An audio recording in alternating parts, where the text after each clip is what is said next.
नमस्कार दोस्तों, आपका अपना YouTube channel youth competition class में आप सभी का स्वागत है। मैं आपके लिए इंडियन कॉन्स्टिट्यूशन में टॉपिक है आज का संविधान की प्रस्तावना।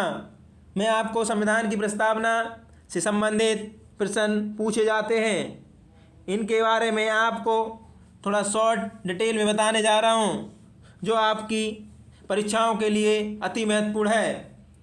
यूपी ट्रिपल एससी हो या यूपी पैट या अन्य किसी परीक्षा में पूछे जाने वाले संविधान की प्रस्तावना से संबंधित प्रश्न यहीं से अधिकतर पूछे जाते हैं। मैं आपको शॉर्ट नोट के माध्यम से बताने जा रहा हूँ। यहाँ से अधिकतर प्रश्न हमारी कंपटीशन परीक्षाओं में पूछे जाते हैं। हमारी संविधान की प्रस्तावना के बारे में आपको थोड़ा विस्तार से बताता हूँ। तो आइए शुरू करते हैं आज की क्लास। तो हमारे संविधान की प्रस्तावना संविधान के लिए एक परिचय के रूप में कार्य करती है। संविधान की प्रस्तावना किसके रूप में कार्य करती है? परिचय के रूप में। और संविधान में 1976 में 42वें संविधान संशोधन अधिनियम द्वारा इसमें संशोधन किया गया था, जिसमें 3 नए शब्द जोड़े गए थे, यानी समाजवादी, धर्मनिरपेक्ष और अखंडता को जोड़ा गया था। संविधान की प्रस्तावना का निर्माण भारत को एक संप्रभु, समाजवादी, धर्मनिरपेक्ष, लोकतांत्रिक गणराज्य के लिए किया गया है।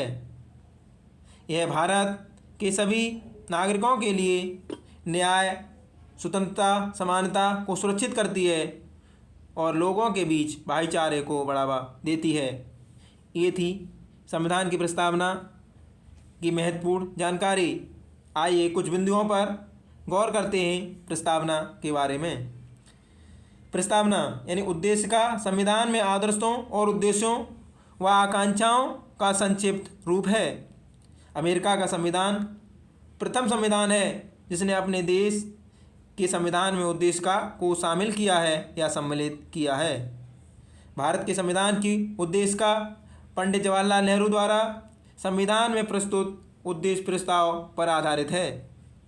और उद्देश्य का संविधान के 42वें संविधान संशोधन 1976 द्वारा संशोधित की गई है। इस संशोधन द्वारा समाजवादी, पंथनिरपेक्ष और अखंडता शब्द सम्मिलित किए गए हैं। प्रमुख संविधान विशेषज्ञ यानी कि N.A. पालिकीवाला ने संविधान की प्रस्तावना को संविधान का परिचय पत्र कहा है। इन्होंने संविधान की प्रस्तावना को संविधान का परिचय पत्र कहा है। और संविधान की प्रस्तावना संविधान की आत्मा होती है। ध्यान रखना, हम संविधान की प्रस्तावना को पढ़ के संविधान की प्रस्तावना के बारे में बताता हूँ। हम भारत के लोग भारत को एक संपूर्ण प्रभुत्व संपन्न समाजवादी, पंथनिरपेक्ष, लोकतांत्रिक गणराज्य बनाने के लिए तथा उसके समस्त नागरिकों को सामाजिक, आर्थिक और राजनीतिक न्याय, विचार, व्यक्ति, विश्वास, धर्म और उपासना की स्वतंत्रता, प्रतिष्ठा और अवसर की समानता प्राप्त करने के लिए तथा उन सब में व्यक्ति की गरिमा और राष्ट्र की एकता और अखंडता सुरक्षा सुनिश्चित करने वाली बंधुता बढ़ाने के लिए दृढ़ संकल्प होकर अपनी इस संविधान सभा में आज तारीख 26 नवंबर 1949 यानी मिति मार्ग शीर्ष शुल्क 7वीं संवत 2006 विक्रमी को अतएव द्वारा इस संविधान को अंगीकृत, अधिनियमित और आत्मार्पित करते हैं। ये थी संविधान की हमारी प्रस्तावना, जिसमें संविधान की संपूर्ण झलक दिखती है। प्रस्तावना का उद्देश्य के बारे में मैं आपको बताता हूँ।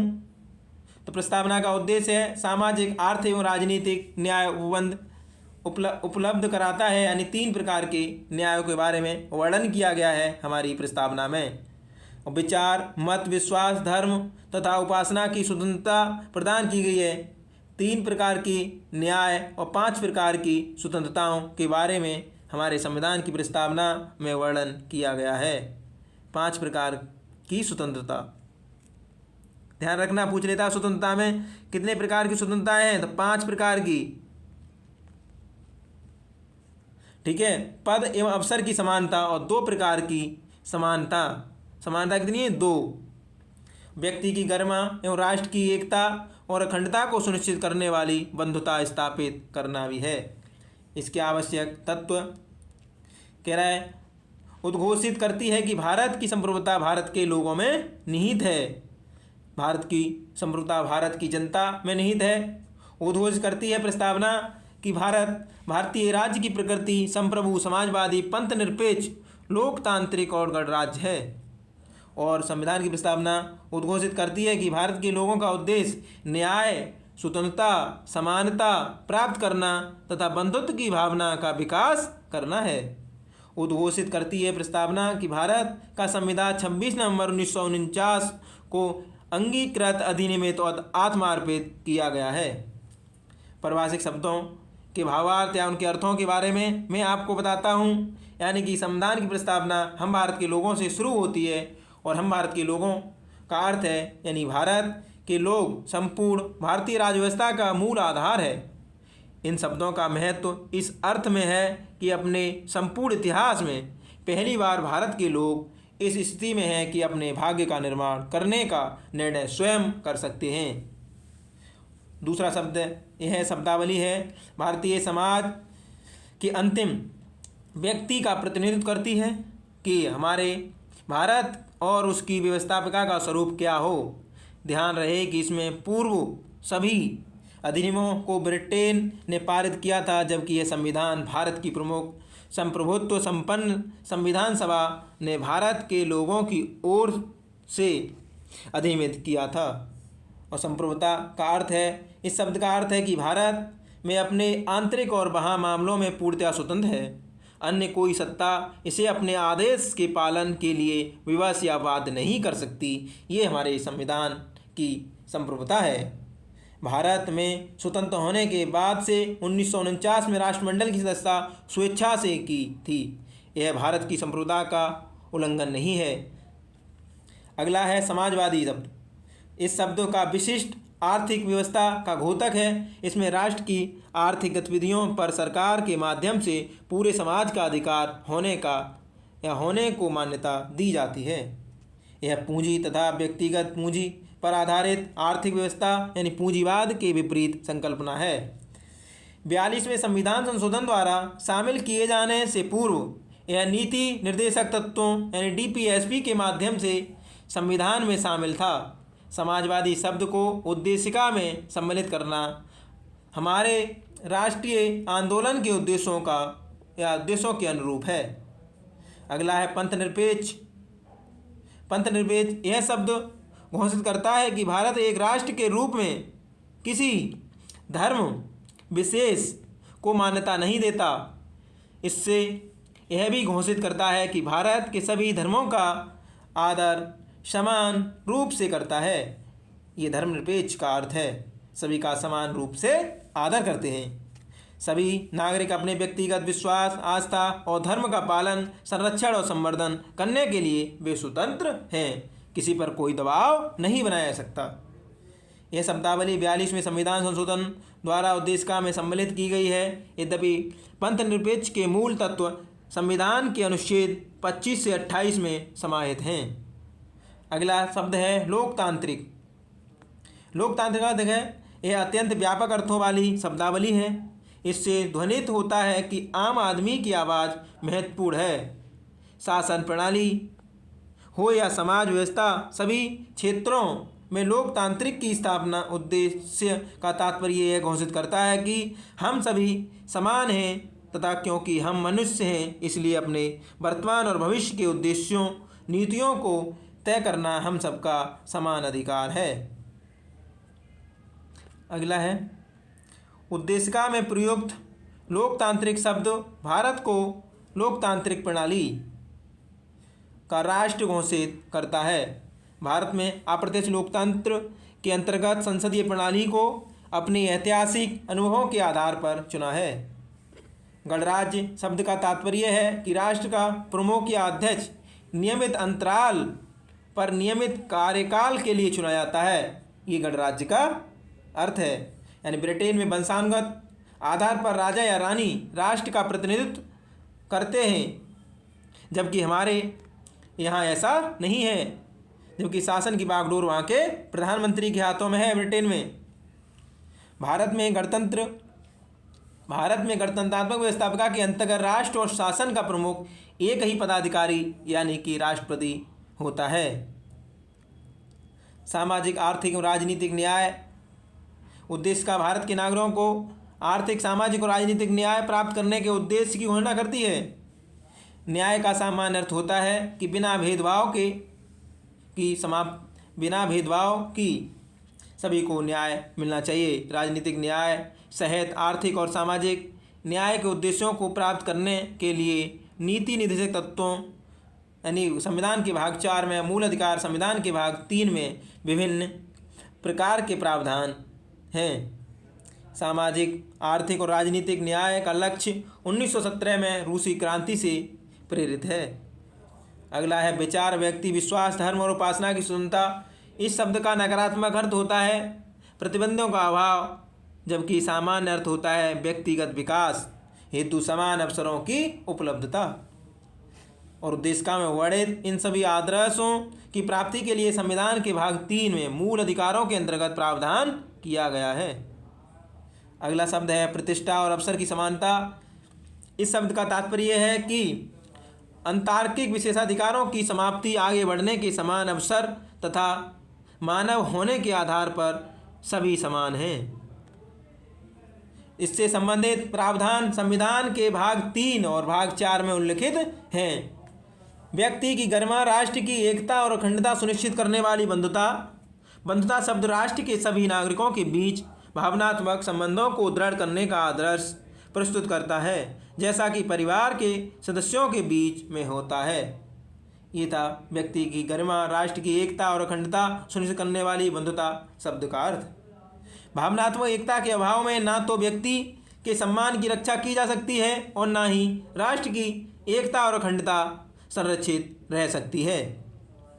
अगला बिंदु है अखंडता शब्द 42वें संविधान संशोधन द्वारा उद्देशिका में शामिल किया गया है। वस्तुतः स्वतंत्रता, समानता और बंधुता का उद्देश्य फ्रांसीसी क्रांति 1889 से प्रभावित है। उद्देशिका संविधान का भाग है या नहीं, इस संबंध में न्यायिक निर्णय यानी सर्वोच्च न्यायालय के दृष्टिकोण में संविधान की प्रस्तावना संविधान के निर्माताओं के मन को खोलने की कुंजी है। क्या है? एक कुंजी है। यानी 1960 में बेरुवाड़ी में यह प्रश्न निर्णय हेतु सर्वोच्च न्यायालय 1960 का बेरुवाड़ी ध्यान रखना, सर्वोच्च न्यायालय ने एससी ने के समझ प्रस्तुत हुआ तो सर्वोच्च न्यायालय ने माना कि यद्यपि उद्देशिका संविधान के उद्देश्यों का संघीभूत रूप है तथा संविधान निर्माताओं के लक्ष्यों की कुंजी है, लेकिन यह संविधान का भाग नहीं है। इसके जस्ट अपोजिट यानी कि 1973 में केशवानंद भारतीवाद आया और 1995 में LIC वाद में सर्वोच्च न्यायालय ने अपनी पूर्व की मान्यताओं के विपरीत उद्देशिका संविधान का भाग है, क्योंकि संविधान अनुच्छेदों में वर्णित प्रावधानों की व्याख्या में सहायक है। केशवानंद भारती के बाद में उच्चतम न्यायालय ने स्पष्ट कर दिया कि संविधान के किसी भाग में संविधान का अधिकार है, लेकिन उस भाग में संशोधन नहीं किया जा सकता जो आधारभूत ढांचे से संबंधित है। संविधान सभा ने सभी भागों को अधिनियमित करने के बाद उद्देशिका को संविधान के भाग के रूप में अधिनियमित किया गया तथा उद्देशिका संविधान का भाग है, परंतु इसे न्यायालय में वैधानिक की परिस्थिति प्राप्त नहीं है। उद्देशिका संशोधन योग्य है या नहीं, इसके संदर्भ में न्यायिक निर्णय यानी कि इसकी प्रकृति ऐसी है कि इसका परिवर्तन न्यायालय में नहीं हो सकता, अर्थात यह न्यायालय में अपरिवर्तनीय है। इसके बाद संविधान के अनुच्छेद 368 में संविधान संशोधन की शक्ति और प्रक्रिया निहित है और 1973 में केशवानंद भारती के बाद में उद्देशिका के संशोधन योग्य होने या ना होने का प्रश्न सर्वोच्च न्यायालय के समक्ष आया तो न्यायालय ने माना कि उद्देशिका संविधान का भाग है, अतः यह अनुच्छेद 368 के अंतर्गत संशोधनीय है, लेकिन एक शर्त रख दी कि अनुच्छेद 368 के अंतर्गत किए गए संशोधन से संविधान के मूल तत्वों में कोई परिवर्तन नहीं होना चाहिए। अतः उद्देशिका संविधान योग्य है, यानी उद्देशिका संशोधन योग्य है और यह शक्ति मात्र संसद को प्राप्त है। संविधान के मूल तत्वों के प्रतिबंधित के अंतर्गत रहते हुए 1976 में 42वें अमेंडमेंट द्वारा उद्देशिका में समाजवादी, पंथनिरपेक्ष और अखंडता शब्द जोड़े गए। समाजवादी, पंथनिरपेक्ष और अखंडता शब्द जोड़े गए। ध्यान रखना, ये 3 शब्द जोड़े गए थे, यानी 42 अमेंडमेंट 1976 द्वारा।